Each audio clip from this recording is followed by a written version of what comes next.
Mesdames et Messieurs, par son communiqué numéro 002/CENI/2024 du 5 janvier 2024, la CENI est passée aux aveux flagrants de la grande mystification électorale dont elle est auteure et instigatrice.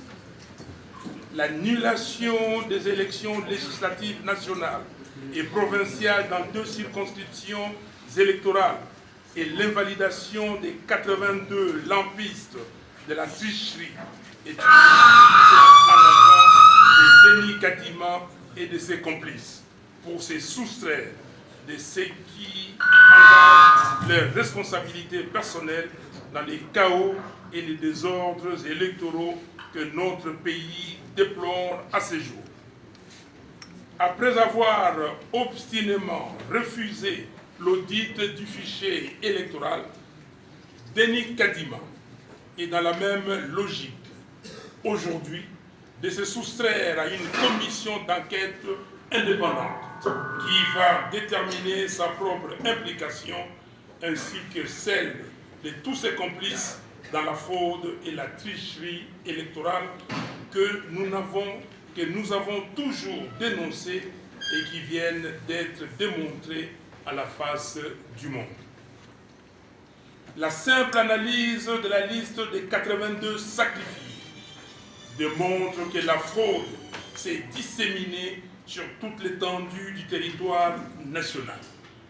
Ceci implique en réalité qu'elle a des dimensions beaucoup plus graves, surtout lorsque l'on constate que les bénéficiaires des machines à voter sont tous globalement de la même famille politique de M. Tshisekedi et ont les statuts étatiques, ministre, sénateur, gouverneur, député, bourgmestre, etc. Par telle magie, dans une élection combinée, avec un seul bulletin de vote, la CENI peut nous expliquer que seules les législatives ont été corrompues et pas la présidentielle. Ceci atteste la complicité entre la famille politique de M. Félix Tshisekedi, les organes de l'État et la CENI.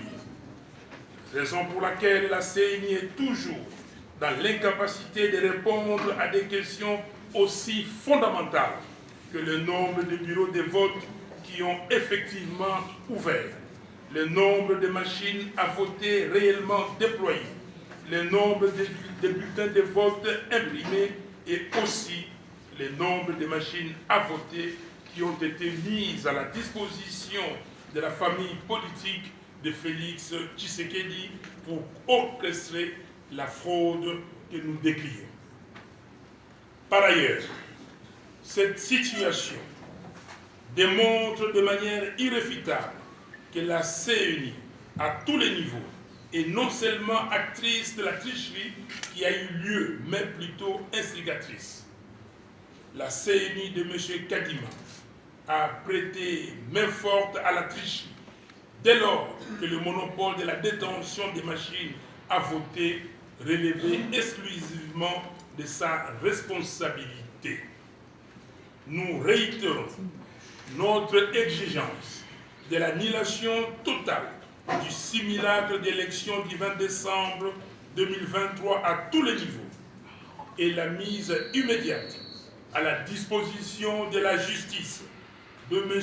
Kadima, des membres de la CENI, de leurs complices et de tous les autres acteurs de la fraude électorale. Par ailleurs, nous appelons à tous nos compatriotes, y compris les 82 lampistes déjà cités, de dénoncer la chaîne de distribution des machines à voter et tous les acteurs de cette entreprise criminelle ayant contribué à voler au peuple congolais ses voix et l'expression de sa souveraineté. Dès maintenant, nous réitérons notre appel à notre peuple, conformément à l'article 64 de la Constitution, d'entrer en résistance pour faire échec à cette fraude avérée qui ne passera jamais. Je vous remercie.